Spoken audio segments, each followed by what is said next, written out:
तो आई मोदिया के एगो दूगो सार बारा सन जनी उका कहता रसन कि खेसरिया हार गल तो ठीक बोल तो रहुआ खेसरिया अब किर चानस में तो इतना वोट लेके यार लखो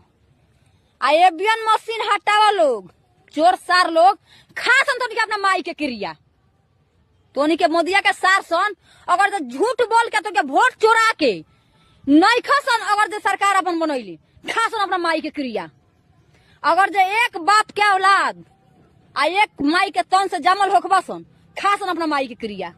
कि तो के वोट एबियन मशीन से चोरा के तो अपन सरकार जबरदस्ती बनैला हसन जबरदस्ती कहीं सरकार बनेला है वोट बिगवा दी वोट अपना नानी के माई के भतार के लेके चल जाई हमारा माई के गाड़ी दे देले बारी मोदे के हमारा माई गाड़ी दे दे माई का हई और लोग के माई का हई नाती के बेटा बुद्धि खाता होता रहो माने अपन सरकार कइल हो मुंह में वाहन से तो पटक के मुद्दे जेल होई चाहे बेल होई चाहे झाट से हुई।